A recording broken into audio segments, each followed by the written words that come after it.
Avatar Meher బాబాకి జై. మరొక చిన్న సంఘటనతో మనం ఈరోజు కార్యక్రమాన్ని ప్రారంభించుకుందాం. ఇది ఓన్లీ రికార్డింగ్స్ మాత్రమే. బాబా బర్త్డేస్ అయ్యే వరకు మనం ఇలా రికార్డింగ్ చేసుకుందామని నిర్ణయించుకున్నాము. అయితే ఈరోజు వెన్ హీ టేక్స్ ఓవర్, ఆయనే తీసుకున్నప్పుడు అని బాలనాథ్ రాసినటువంటి చిన్న చిన్న సంఘటనలతో కూడిన పుస్తకంలోంచి ఒక సంఘటన తెలుసుకుందాం. అన్లెస్ యూ బికమ్ లైక్ దీ స్మాల్ వన్స్, ఈ చిన్నవాళ్ళ మాదిరిగా అవుతే తప్ప అనే దాని అర్థం. ఈ చిన్నవాళ్ళ మాదిరిగా అవుతే తప్ప అంటే చిన్నపిల్లల మాదిరిగా అవుతే తప్ప, దానికి ఏం చెప్తున్నారో బాలనాథ్ గారు చూద్దాం. ఇది ఒక నీనా అనే అమ్మాయి కథ. NINA నీనా. ఇది పాత తరము ప్రేమికులది సంగతి. ఒక చాలా యంగ్ లవర్, చాలా చిన్న ప్రేమికురాలు, యంగ్ అంటే నడి వయసులో ఉన్నటువంటి ప్రేమికురాలు సంగతి.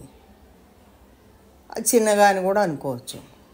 యూరోప్లో ఒక యంగ్ గర్ల్ ఉంది. ఆమె చక్కటి మొహం కలిగి అందంగా ఉంటుంది, మంచి ప్రేమని అందించే విధంగా ఉంటుంది. బ్లూ ఐస్ ఉన్నాయి, మంచి చక్కటి హెయిర్ ఉంది. ఫెయిర్ అంటే తెల్లగా ఉండేటువంటి హెయిర్. వాళ్ళందరికీ యూరోపియన్స్కి, ఫారినర్స్కి బ్రౌన్ హెయిర్ ఉంటుంది కదా, అలా ఉంది. ఆ జుట్టు అంతా కూడా మోకాళ్ళ వరకు వస్తుంది. ఆమె చూడ్డానికి ఒక దేవతలాగా కనబడింది. ఒక దేవత, లైక్ ఎన్ ఏంజిల్. ఏదో ఒక పెయింటింగ్లోంచి వచ్చినటువంటి ఒక దేవతలాగా ఉంటుంది. పాతకాలపు పెయింటింగ్స్లో ఎలా అయితే దేవతలాగా ఉంటుందో అలా ఉంది. అయితే పైకి మాత్రమే తను కనబడేటువంటి ఈ ప్రేమ ఉన్న వ్యక్తి కాదు, లోపల కూడా చాలా వెలుగు వచ్చేది తనలోంచి. అలాంటి ప్రేమ కలిగినటువంటి వ్యక్తి. అంటే ఆ లోపల నుంచి వచ్చేటువంటి తన వెలుగుని ఎవరు కూడా అది వర్ణించి చెప్పేవాళ్ళు కాదు. వాళ్ళ పేరెంట్స్కి తనంటే చాలా ఇష్టము. ఎందుకంటే ఆవిడ ఈ అమ్మాయి ఎప్పుడు జబ్బుతో ఉండేది. చిన్నప్పటి నుంచి కూడా మనము ట్రీట్మెంట్ చేయలేనటువంటి డిజీజ్తో ఉండేది. అది ఒక్కోసారి తనకి చాలా పెయిన్ ఉండేది. ఎందుకంటే సగము పెరాలసిస్ వచ్చింది తనకి, సగం పక్షవాతం వచ్చింది. కానీ అది అలానే జరిగిపోతూ ఉండేది. ఆ అమ్మాయి మటుకు పరిగెడుతూ జంప్ చేస్తూ మంచి నవ్వుతోటి ఎప్పుడు కూడా ఆనందంతో ఉండేది. తర్వాత సంతోషంగా ఉండేది. తర్వాత ఒక రకమైనటువంటి దాన్ని ఏమంటారంటే ఒక రకమైనటువంటి వెలుగుతోటి వచ్చేటువంటి సంతోషంగా ఉండేది. సంతోషం కనబడేది తనలో. ఒకరోజు 3 సంవత్సరాలకి కొద్దిగా 3 సంవత్సరాలు దాటిన తర్వాత వాళ్ళ అమ్మ ఒక పిక్చర్ చూపించింది తనకి. ఒక పుస్తకంలో ఒక పిక్చర్ చూపించి, అది అప్పుడే ఆ పుస్తకం వాళ్ళ అమ్మకి అందింది. అందులో ఒక పిక్చర్ చూపించింది. దాంట్లో ఒక మొహాన్ని చూపించింది. ఒక మనిషి ముఖము, కానీ మనిషి కాదు.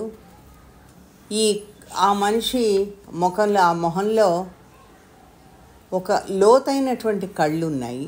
అర్థం కానటువంటి ఒక సమయం ఉంది అందులో.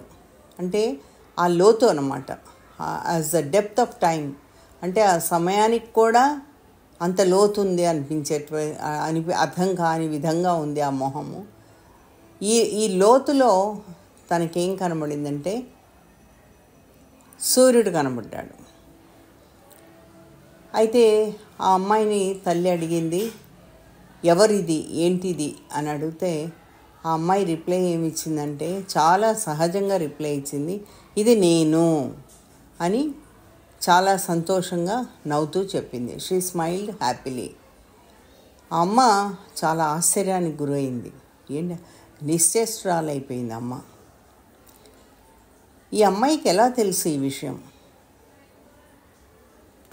ఎందుకంటే ఆ మొహం మెహర్ బాబాది. ఆయన ఏం చెప్పారు, I'm your own true self, నేనే నిజమైన నీలో ఉన్నటువంటి నిజమైన వ్యక్తిని అని, యువర్ ఓన్ ట్రూ సెల్ఫ్ అని చెప్పారు Baba. I'm the one who resides in every heart, నేను మీ అందరి హృదయాల్లో ఉంటాను అనే విషయం చెప్పారు. ఆ అమ్మాయి చూడగానే అలా చెప్పడంతో వాళ్ళ అమ్మ షాక్ అయింది.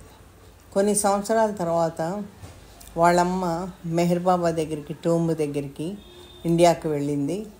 మెహర్ బాబా అక్కడ టైమ్లెస్ ఏన్షంట్ లవ్, అది ఆయన అందరికీ కూడా దర్శనమిస్తారు. ఆయన ఉన్నటువంటి ఆ ప్లేస్కి తను వెళ్ళి ఎవరైతే అక్కడికి వెళ్తారో వాళ్ళందరికీ కూడా మెహర్ బాబా ఎలా దర్శనం ఇస్తారో, టైమ్లెస్ ఏన్షంట్ లవ్ కింద. టైమ్లెస్ అంటే సమయానికి పరిమితం కాని ఏన్షంట్ లవ్, ఆ విధంగా ఆయన పురాతనమైనటువంటి ప్రేమికుడు అని చెప్పచ్చు. ప్రేమనిస్తారు. పురాతనమైన అనే కన్నా ఏన్షంట్ అంటే సనాతనుడు, పురాతనుడు రెండో అనుకోవచ్చు మనం. అయితే అక్కడి నుంచి ఆ అమ్మాయికి ఒక చిన్న లాకెట్ తీసుకొచ్చింది. ఆ మెహర్ బాబా పిక్చర్ ఉంది లాకెట్లో. ఆ అమ్మాయికి చాలా సంతోషం వేసింది అది చూసి. ఆ రోజు నుంచి ఇది అందరికీ చూపించి దట్ దిస్ వాజ్ బాబా అని చెప్తూ అందరికీ చూపించేదన్నమాట. She would show this picture to everyone she loved and tell them that this was Baba. Most people would understand that this was her father. చాలామందికి ఈయన వీళ్ళ నాన్నగారు అని అర్థమయ్యేది. లేదు మీకు తెలీదా ఆయన భగవంతుడని అందరికీ అలా చెప్తూ ఉండేది. అయితే ఒకరోజు 7 సంవత్సరాలు అయింది తనకి. స్కూల్ నుంచి రావడంతో వెక్కి ఏడవడం మొదలుపెట్టింది. ఏం జరిగింది సంగతి ఏంటి అని వాళ్ళ అమ్మ అడిగింది. అడిగితే బాబా ఈజ్ గాడ్ అంటూ చాలా వెక్కి నొక్కి చెప్తూ ఏడవడం మొదలుపెట్టింది. ఆ నొక్కి చెప్పడం ఎలా ఉందంటే నత్తిగా చెప్తూ ఉందన్నమాట. బాబా ఈజ్ గాడ్ అంటూ వెక్కి ఏడుస్తూ కొంచెం నత్తితో చెప్తూ ఉంది. అవును బాబా భగవంతుడే అని వాళ్ళ అమ్మ అంటుంది. ఇంకా కామ్ అయిపోయింది ఆ అమ్మాయి. కానీ దానికి నువ్వు ఏడవడం ఎందుకు అంటుంది. ఆ అమ్మాయి ఏం జవాబు చెప్పదు. తర్వాత ఏమైందంటే టీచర్ దగ్గర నుంచి వాళ్ళ అమ్మకి జవాబు వచ్చింది. అవి ఏంటంటే మార్నింగ్ బ్రేక్లో ఈ బాబా పిక్చర్ అందరికీ చూపించి చెప్తూ ఉందట బాబా భగవంతుడు అని. తను ఎన్నిసార్లు ఎంత గట్టిగా బాబా భగవంతుడు అని చెప్తుందో అంత గట్టిగా వాళ్ళు ఆయన భగవంతుడు కాదు అని చెప్పడం మొదలుపెట్టింది. అయితే ఈ విషయం తల్లికి తెలిసి వాళ్ళందరూ కూడా ఏం చేశారంటే అట్లా నుంచున్నారు. అలా నుంచుని వాళ్ళంతా తనకి ఎదురుగా లైన్లో నుంచుని, ఈ అమ్మాయి ఒక్కటే నుంచుంది. వాళ్ళందరూ ఒక జట్టుగా చేరి మళ్ళీ వాళ్ళకి చెప్తూ ఉంది. వాళ్ళు అంటున్నా కొద్దీ తనకి ఎస్ హీఈస్ అంటుంది. ఇది చాలా వరకు జరుగుతూ ఉంది. టీచరు మధ్యలో కలిగించుకొని ఆపండి ఈ మాట, ఇంకా ఆపేయండి, ఇది బాగాలేదు అని గట్టిగా అరిసింది టీచర్. ఆ రోజు నుంచి పిల్లలు తన్ని నమ్మడం లేదు. తర్వాత అయిష్టంగానే ఉన్నారు తన పట్ల. తర్వాత ఆ అమ్మాయిని గేలి చేయడం మొదలుపెట్టారు. ఎప్పుడెప్పుడు సమయం ఎప్పుడు చిక్కినా, ఎప్పుడు సందర్భం దొరికినా ఆ అమ్మాయిని వెక్కిరించడం మొదలుపెట్టారు. ఎందుకు వాళ్ళు అలా చేస్తున్నారో ఆ అమ్మాయికి అర్థం కాలేదు. And why they said what they had said. అలా ఎందుకు ఆయన భగవంతుడు కాదు అని ఎందుకు అంటున్నారో ఈ అమ్మాయికి అంతకన్నా అర్థం కాలేదు. సో వాళ్ళ అమ్మ ఏం చేసిందంటే ఎక్స్ప్లెయిన్ చేసింది తనకి జీసస్ గురించి. ఎలా క్రూసిఫై చేశారు, జీసస్ని ఎలా శిలువ మీద వేశారు, ఎలా అర్థం అవ్వట్లేదు, ఎవరికీ అర్థం కాకుండా పని ఎలా చేశారు, ఎవరు ఎందుకు నమ్మకుండా పనిచేశారు అని ప్రతిసారి భగవంతుడు భూమి మీదకి వచ్చినప్పుడు మానవుడిగా ఇలాంటివన్నీ జరుగుతుంటాయి, అది సహజమే. దాని గురించి తాను వరి అవ్వకూడదు. ఒకరోజు కాకపోతే ఒకరోజైనా వాళ్ళందరూ తెలుసుకుంటారు అని వాళ్ళమ్మ తనకి సర్ది చెప్పింది. అయితే జీసస్ని తలుచుకుంటూ ఈ అమ్మాయి చాలా బాధపడింది. ఎక్కడ పిక్చర్స్ చూసినా, క్రూసిఫికేషన్ చేసినటువంటి, సిలువ వేసినటువంటి పిక్చర్స్ చూసినా కూడా, ఆ యూరోప్లో అలా వెళ్తుంటే ఎక్కడైనా ఇట్లాంటి పిక్చర్స్ కనబడితే ఆ అమ్మాయి మొహం తిప్పేసుకొని ఏడుస్తూ ఉండేదన్నమాట. ఎవరు ఎంత సర్ది చెప్పినా కూడా తనకి అది సరిపడేది కాదు, ఏడుస్తూ ఉండేది. ఏది చూసినా కూడా తనకు ఆ బాధ తగ్గేది కాదు. ఒక్క మెహర్ బాబా మొహాన్ని చూస్తే తప్ప తనకు ఆ బాధ తగ్గేది కాదు. అయితే ఈ మెహర్ బాబానే మళ్ళీ మానవ రూపధారి అయి ఈ భూమి మీదకి వచ్చారనే విషయం తనకి తెలిసింది. హృదయాన్ని మేల్కొల్పడానికి వచ్చారనే విషయం కూడా ఇక్కడ తను అది మనకి చెప్తూ ఉన్నారు. ఎప్పుడెప్పుడు బాబాని కలుద్దామా అని తనకి చాలా కోరికగా ఉండేది. ఎప్పుడు బాబాని ఎంబ్రేస్ చేసుకుందామా అని కోరికగా ఉండేది, అంటే ఆలింగనం చేసుకుందామని కోరికగా ఉండేది. ఆ పిక్చర్ని తను ఎన్నోసార్లు ముద్దు పెట్టుకునేది. ఆ ఫ్లవర్స్ని కూడా తెంపి, ఆ పెరాలసిస్ ఉన్నా కూడా తను చెయ్యెత్తి రైట్ హ్యాండ్ తోటి అలా ఫ్లవర్స్ పెట్టడానికి ప్రయత్నించేది. తర్వాత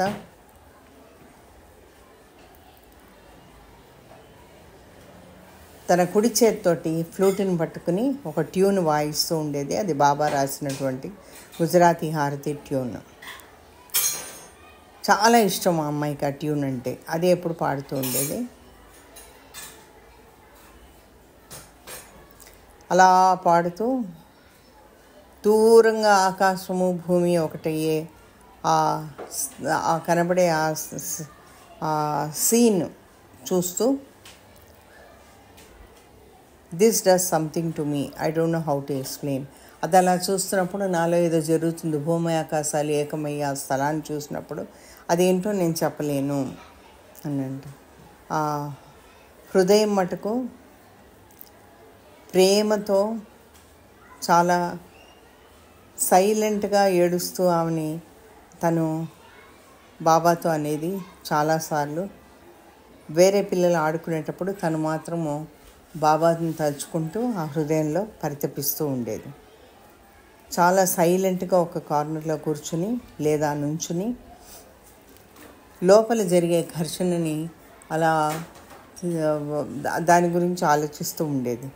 టీచర్స్ కంప్లైంట్ చేశారంట మదర్కి, మేము చెప్పే ఏమీ వినడం లేదు, ఆవిడ ఎక్కడో చూస్తూ అలా కూర్చుంటుంది, యాబ్సెంట్ మైండెడ్ అయిపోయింది, ఆ కిటికీలోంచి అలా బయటకు చూస్తూ ఉంటుంది, మేమేం చెప్తున్నా పట్టనట్టు ఉండేది, ఎంత మేము కోపడినా ఎంత చేసినా కూడా దానివల్ల ఏమీ ఫలితం లేదు, ఇంకా ఎక్కువగా మేము కోపడితే ఎక్కువగా తను కుంచుకుపోయేది. ఇంకా ఈ సఫరింగ్ చాలా వాజ్ గ్రేట్ ఇండీడ్. అది చాలా ఎక్కువగా తను బాధపడుతూ ఉందని చెప్పడం మొదలుపెట్టారు టీచర్స్. 9 సంవత్సరాలు వచ్చేటప్పటికి భగవంతుడు తనకున్నటువంటి దయాగుణంతో తనలో చేర్చుకున్నాడు. ఆ అమ్మాయి జనవరి 17, 1987లో బాబా దగ్గరికి వెళ్ళిపోయింది, బాబాని కలిసింది, బాబాలో లీనమైంది. ఆ అమ్మాయి పేరు నీనా. అవతార్ మెహర్ బాబాకి జై. అంటే దీని టైటిల్ ఏమి ఇచ్చారు మనకి, అన్లెస్ యూ బికమ్ లైక్ దీ స్మాల్ వన్స్, మనము ఈ చిన్న పిల్లలాగా అయితే తప్ప అనేటువంటిది ఇచ్చారు. అవతార్ మెహర్ బాబాకి జై. చందని మా స్వామి సెలవీయవయ్యా, చందని మా స్వామి సెలవీయవయ్యా, నీ సేవకై మేము మరలవ చేదమయ్యా చల్లని మా స్వామి సెలవీయవయ్యా నీ సేవకై మేము మరలవ చేదమయ్యా మెహరునామమే నిత్యం కీర్తించులాగు మెహరునామమే నిత్యం కీర్తించులాగు ఎల్లవేళల నిన్ను స్మరించులాగు ఎల్లవేళల నిన్ను స్మరించులాగు చల్లని మా స్వామి సెలవీయవయ్యా నీ సేవకై మేము వచ్చేదమయ్యా నీ సేవలో మేము తరించులాగు నీ సేవలో మేము తరించులాగు ప్రేమతో దీవించి సెలవీయవయ్యా ప్రేమతో దీవించి సెలవీయవయ్యా సెలవీయవయ్యా సెలవీయవయ్యా సెలవీయవయ్యా అవతార్ మెహర్ బాబాకి జై. ఈరోజు కార్యక్రమం ఇంతటితో ముగిసింది. మళ్ళీ మనము రేపు ఇదే సమయానికి మరొక సంఘటనతో కలుద్దాం. అంతవరకు అందరికీ జై బాబా. అవతార్ మెహర్ బాబాకి